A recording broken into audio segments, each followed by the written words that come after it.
Hello बच्चों and welcome to study with Unique. मैं Subodh sir स्वागत करता हूँ आपका आप ही के पहले चैनल स्टडी विद यूनिक पर।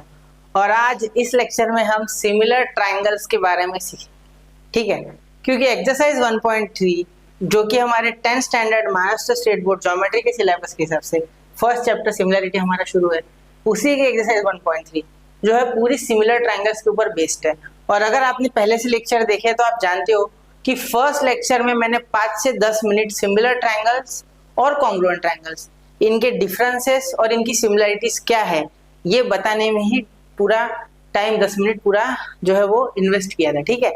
तो आज हम इसके बारे में और भी थोड़ा डिटेल में पढ़ेंगे कि सिमिलर ट्रायंगल्स क्या होते हैं, किस तरीके से होते हैं और इसमें साइड्स और एंगल्स किस तरीके से सिमिलर या कॉन्ग्रुएंट होते हैं।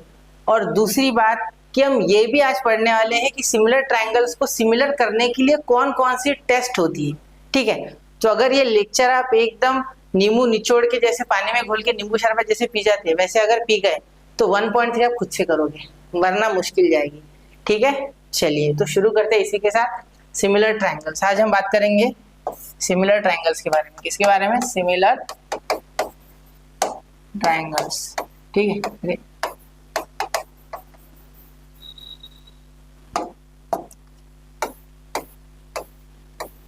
चलो तो सिमिलर ट्रायंगल्स के बारे में बात करेंगे। तो सबसे पहले हम ट्रायंगल बना लेते दो, ठीक है। चलिए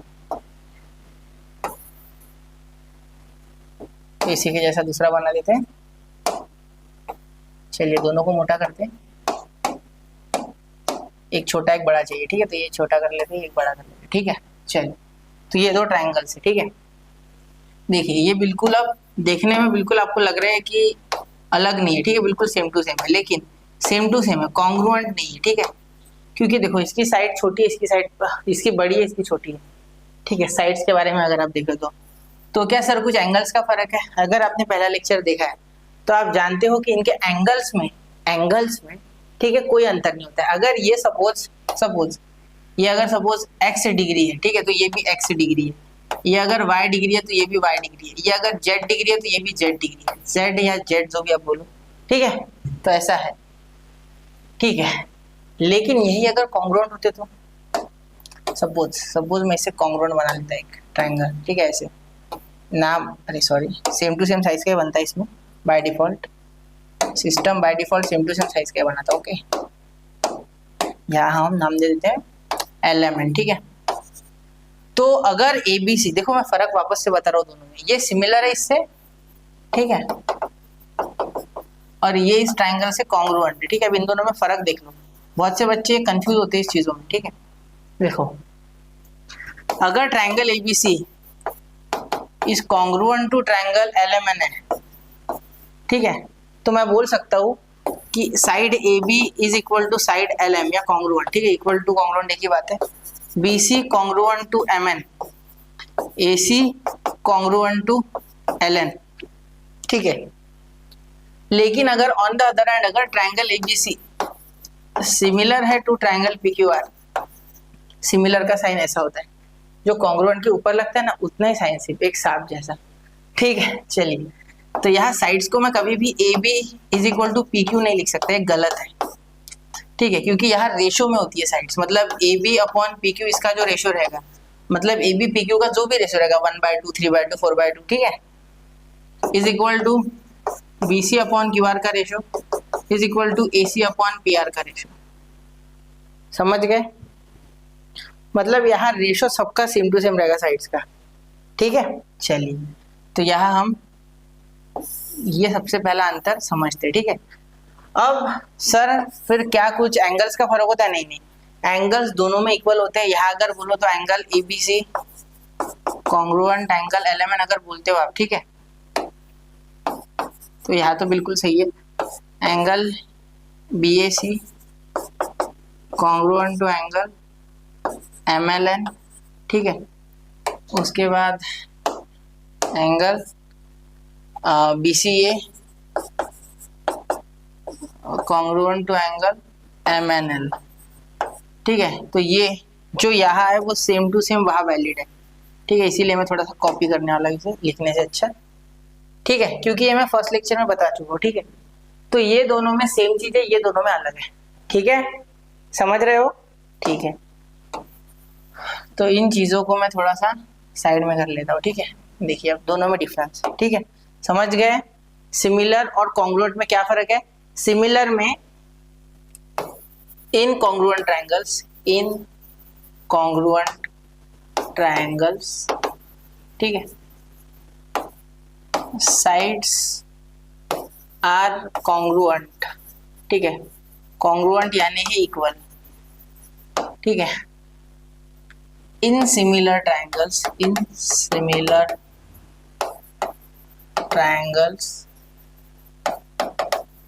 साइड्स आर प्रोपोर्शनल। ओके, समझ रहे हो? तो ये है, मतलब साइड्स प्रोपोर्शनल होगी, इक्वल प्रोपोर्शन में सबका। ठीक है, रेशो इक्वल रहेगा। ठीक है, समझ गए? कोई दिक्कत नहीं? ठीक है, अब चलते हैं अगली की ओर। यहाँ तक हो गया? नोट कर लो यहाँ तक, ये 1 2 3 हो गया। चलिए अब चलता हूँ मैं टेस्ट वगैरह की ओर। ये समझ गया आपको? सिमिलर ट्रायंगल, सिमिलर का साइन याद रखना, इसका भी साइन याद रखना। ठीक है, नोट कर लेना। ठीक, चलिए अब सबसे पहली टेस्ट, 3 टेस्ट होती है वैसे। ठीक है, सारी ही एक जगह एक्सप्लेन कर देता हूँ मैं। ठीक है, टेंशन की बात नहीं है। चलो सबसे पहले ऐसे टेस्ट एक्सप्लेन करता हूँ आपको। अगर टेस्ट ऑफ सिमिलैरिटी,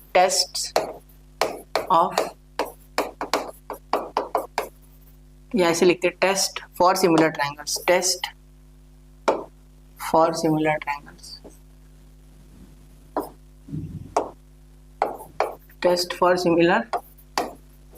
मतलब अगर 2 ट्रायंगल सिमिलर करने तो कौन कौन सी टेस्ट यहाँ हम यूज करते हैं। ठीक है,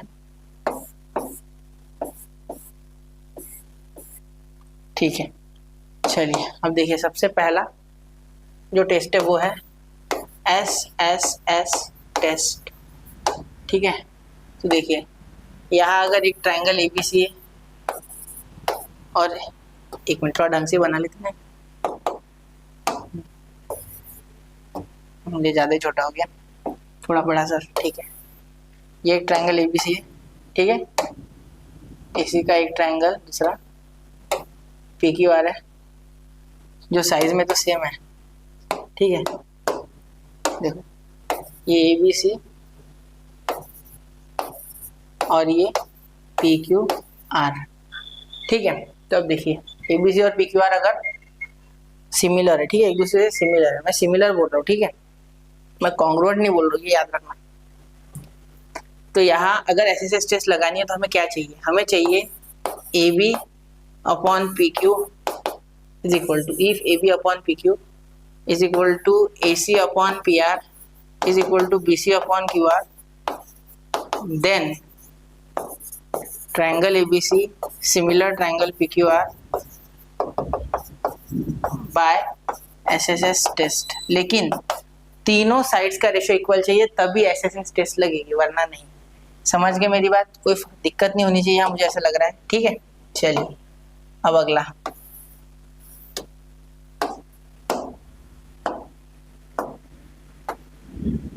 ठीक, अब अगला देखिए, अब सेकंड SAS टेस्ट। अब आगे देखो, अब अगर यहाँ इन दोनों को आप क्लोन करते हो, इफ, अब देखो यहाँ कोई भी दो साइड्स प्रोपोर्शनल, सपोज ये दोनों ले लेता, ये AB PQ AC PR। ठीक है, सपोज कोई भी, ऐसा नहीं है, ये दोनों भी हो सकती है, ये दोनों भी हो सकती है, कोई भी। ठीक है, ऐसे दो साइड्स का रेशियो अगर इक्वल है, प्रोपोर्शनल और इक्वल है, ठीक है, तो हम लिख सकते हैं एंड एक एंगल लिखते ABC कॉन्ग्रुएंट एंगल PQR ऐसे लिख देता। ठीक है, देन ABC और PQR एंगल भी मैंने इक्वल ले लिया है। ठीक है, साइड्स के साथ, साइड्स तो है दो प्रोपोर्शनल, एक दूसरे के साथ इक्वल है, लेकिन ये एंगल भी। ठीक है, तब देखो यहाँ तीनों साइड थी, साइड का SSS और यहाँ दो साइड SS और एक A। ठीक है, तो then triangle ABC similar triangle PQR by SAS test. ठीक है, अब last but not the least, ठीक है, ये हमारी होने वाली है सबसे इम्पोर्टेंट टेस्ट ए टेस्ट, जो कि बहुत ही इंपॉर्टेंट है, ठीक है। इससे ही सबसे ज़्यादा क्वेश्चन आप सॉल्व करोगे, ठीक है। ये सबसे ज़्यादा काम में आने वाली टेस्ट है जो मैं अगले ले रहा हूँ, ठीक है। थर्ड, 1 मिनट, थर्ड, ठीक है। ए टेस्ट, ठीक है। चलिए अब ए टेस्ट, अब जरूरी नहीं ए लिखो आप, इसको आप डबल ए टेस्ट भी बोल सकते हो, और ज्यादातर तो मैं डबल ए टेस्ट ही यूज करूंगा, आप देखोगे तो क्वेश्चंस में, ठीक है। और ये वैलिड क्यों है ये मैं अभी बता दूंगा। डबल ए ट्रिपल ए की जगह डबल ए टेस्ट क्यों यूज हो सकती है, उसके पीछे का रीजन भी मैं आपको अभी एक्सप्लेन कर दूंगा, ठीक है। पहले टेस्ट देख लेते हैं। देखो सपोज ये दो ट्राइंगल्स है, ठीक है। इनमें इस बार ये जो है ट्राइंगल ABC, 1 मिनट थोड़ा सा देखते, ये एंगल सारे के सारे इक्वल है, ठीक है, इसीलिए साइन बना दिए। तो मैंने लिखा if angle ABC congruent angle PQR angle BAC congruent angle BAC congruent angle QPR and angle BCA congruent angle QRP, ठीक है। देन देखो तीनों एंगल्स, ठीक है। Then triangle ABC similar triangle PQR, ठीक है। कौन सी test, by A test, TST लिख दिया मैंने, TEST नहीं लिखा, ठीक है। अब ये तो है सर बराबर, लेकिन दो एंगल रहे फिर भी आप बोल रहे इक्वल हो, ठीक है। इतना आपको एक बार विजिबल लेकर मतलब चेक करो, मुझे थोड़ा डर लग रहा है, ठीक है। सही है, दिख रहा है, चलिए हो रहा है ना, हाँ ठीक है। देखिए अब तो दो एंगल रहा तो भी बोला सर आपने। सपोज मैं कंसिडर करता हूँ कि सिर्फ, मैं रेड कलर से लिखता हूँ जरा, ठीक है। लेट, इसी का प्रूफ लिख रहा हूँ नीचे, for A test let angle ABC congruent angle PQR and angle BAC congruent angle QPR, ठीक है। सिर्फ इतना ही दिया है, ठीक है। ये एंगल के बारे में कुछ नहीं पता, ठीक है। तो देखो अब बहुत ही आसान है ये, sum of all angles of a triangle is 180, ये यूज होगा, ठीक है। Sum of all angles of a triangle, why a test is valid, ये सवाल लिख के फिर आंसर लिखते हो, ठीक है, ज़्यादा समझेगा। Of triangle of a triangle is 180, सारे एंगल्स का एडिशन क्या होता है, 180 होता है, ठीक है। देयरफॉर यहाँ मैं थोड़ा सा एक एक लिखूंगा, लेटर भी पूरा लिखूंगा नहीं, लंबा जाएगा ना। तो therefore angle A plus angle B plus angle C is equal to 180 in triangle ABC, ठीक है। अब एक एक लेटर से इसलिए लिख रहा हूँ क्योंकि यहाँ कोई एंगल्स का विभाजन नहीं हो रहा है, ठीक है। Angle P is equal to angle P plus angle Q plus angle R is equal to 180, ठीक है। अब अगर मैं 180 दोनों इक्वल ले लूँ और यहाँ लिखूँ angle A plus angle B plus angle C is equal to angle P plus angle Q plus angle R, देखो अब यहाँ ए बी क्यू और ए पी, तो ये तो हमने क्या लिया है, बी क्यू और ए पी, ठीक है।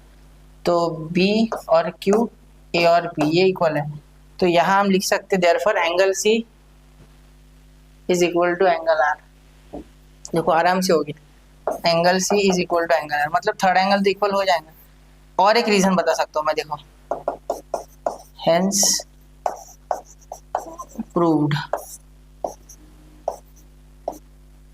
ठीक है। ये तो हो ही गया, लेकिन फिर भी ये थर्ड तो एंगल हो गया ना इक्वल, देखो सी आर, ठीक है। तो हो सकता है, तो यहाँ इसे बी सी ए और क्यू पी आर बोल सकते हो। अब मेरी बात ध्यान से सुनना, अब इसीलिए आप ये इस मेथड से भी या अगली दूसरे मेथड सुन लो, अगर ये इक्वल नहीं होते फिर भी देखो, ये दो एंगल अगर इक्वल है, ये दो, तो ये अगर 40 होगा तो ये भी 40 होगा, ठीक है। ये अगर 60 होगा तो ये भी 60 होगा, तो 40 और 60 100, यहाँ भी 40 और 60 100, 180 में से 100 यहाँ गए 80, यहाँ भी 180 में से 100 गया, यहाँ भी 80, तो मीनिंग तो वही है ना, तो इक्वल तो आने वाला है, तो वो बात है मतलब है, ठीक है।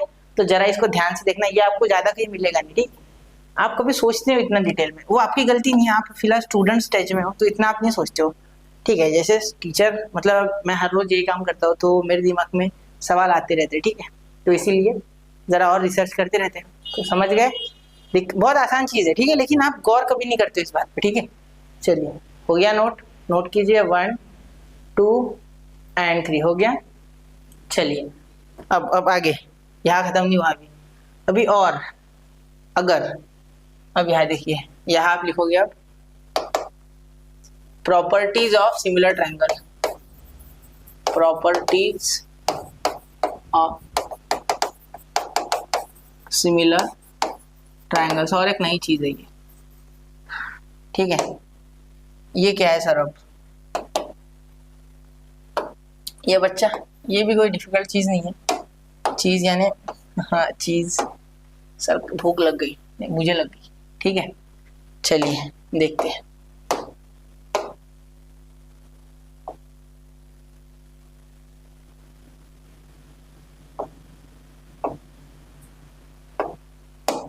देखो, प्रॉपर्टीज ऑफ सिमिलर ट्रायंगल्स, ये क्या बोलता है? देखो, अगर दो ट्रायंगल्स, एक ट्रायंगल, एक मिनट ब्लैक से लिखते ना, बहुत हो गया। हाँ चलिए, अगर triangle ABC similar to triangle PQR है, ठीक है, समझ रहे हो, तो यहाँ 3 प्रॉपर्टीज है, ठीक है। पहली प्रॉपर्टी, ट्रायंगल एबीसी खुद से भी सिमिलर होगा हमेशा, ठीक है। इसे, इस प्रॉपर्टी को कहेंगे रिफ्लेक्सिविटी। कौन सी? रिफ्लेक्सिविटी, कैविटी नहीं रे भाई, रिफ्लेक्सिविटी, ठीक है। हाँ, second, triangle ABC similar triangle PQR symmetry, कौन सी कहेंगे? सिमेट्री, ठीक है। हाँ, और ये बहुत इंपॉर्टेंट चीज है। देखो, अब मैं ट्रायंगल्स के बारे में बताते बताते आपको बता ही देता हूँ हाथों हाथ। वैसे आपको पता होगी ये बात, कॉन्ग्रुएंसी में आपने पढ़ा होगा तो ये पता होगी, लेकिन इस सिमिलरिटी में जो करस्पॉन्डेंस होता है वो और ज्यादा इंपॉर्टेंट होता है। मतलब ए के साथ हमेशा पी आएगा, बी के साथ हमेशा क्यू आएगा और सी के साथ हमेशा आर आएगा, ठीक है। कभी भी ए के साथ क्यू मत लिख देना, मतलब नाम लिखते समय ए बी सी लिखा है ना, तो इधर पी क्यू आर ही लिखना है आपको, ठीक है। अगर इधर बी ए सी लिखा है तो इधर क्यू पी आर लिखना पड़ेगा, ठीक है, वरना गलत हो जाएगा आपका। करस्पॉन्डेंस में गलतियां हो सकती है इसमें, इसलिए याद रखना है कि वो करस्पॉन्डेंस पे ध्यान देना होगा, ठीक है। और last but not the least, देखो, अगर एक ट्रायंगल एबीसी है, ठीक है, that will be similar to triangle PQR, और एक ट्रायंगल पीक्यूआर है जो कि एक ट्रायंगल एलएमएन के साथ क्या है? सिमिलर है, तो हम बोल सकते therefore triangle ABC is similar to triangle LMN, ठीक है। कौन सी प्रॉपर्टी? ट्रांजिटिविटी, ट्रांजिटिविटी, ठीक है, समझ गए? कोई दिक्कत यहाँ तक? कुछ नहीं, पहले तो सेम टू सेम है खुद के साथ, रिफ्लेक्शन यानी रिफ्लेक्सिविटी, सिमेट्री यानी सिमेट्रिक होनी चाहिए, करस्पॉन्डेंस की बात हो रही है वैसे तो, ठीक है। मतलब ऐसे लिखा है, इसका मतलब angle A, angle P, angle B, angle Q, angle C angle R similar होंगे, इक्वल होंगे, ठीक है। लेकिन एंगल ए के साथ एंगल क्यू नहीं होगा, एंगल ए के साथ एंगल पी होगा, ठीक है, ऐसी बात। और एक, अगर ट्रायंगल एबीसी अगर ट्रायंगल पीक्यूआर के साथ सिमिलर है तो ट्रायंगल पीक्यूआर ट्रायंगल एलएमएन के साथ होगा, बिल्कुल। And triangle ABC similar to triangle LMN, क्योंकि ट्रांजिटिविटी, जैसे हमने सीखा है ना बचपन में, A is equal to B अगर है और B is equal to C अगर है तो A is equal to C होता है, और बी भी लिख सकते चाहो तो, क्योंकि ये तो ऑलरेडी था। बस यही बात कर रहे हो, समझ रहे हो? जरा नोट करना, 1 2 एंड 3 हो गया, ठीक है। अब चलते हैं बच्चों, मिलते हैं अगले लेक्चर में, क्योंकि ये अब यहाँ खत्म हो गया। अब इसके बाद डायरेक्ट एक्सरसाइज 1.3 वो मैं अगले वीडियो बनाऊंगा उसका अलग। ये मैंने एक वीडियो बना दिया आपका सिमिलर ट्रायंगल्स के ऊपर, सिमिलर ट्रायंगल्स को पूरा उधेड़ के रख दिया मैंने इस लेक्चर में। प्याज के जो एक एक लेयर होती है, जैसे ओनियन की उतारते वैसे एक एक यहाँ मैंने लेयर उतार के आपको layer by layer similar triangle समझाया है। तो अगर अभी भी कोई डिफिकल्टी हो तो जरूर कमेंट कीजिए, मैं बता दूंगा, ठीक है। मिलते हैं अगले लेक्चर में। और हाँ, वो टेलीग्राम ग्रुप से डाउनलोड कर रहे हो ना लेक्चर्स, मतलब सॉरी पीडीएफ्स, मैंने भेजा है आपको सारे पीडीएफ, ठीक है, डाल रहा हूँ मैं। तो मिलते हैं अगले लेक्चर में, पढ़ते रहे, आगे बढ़ते रहे। जय हिंद, जय भारत।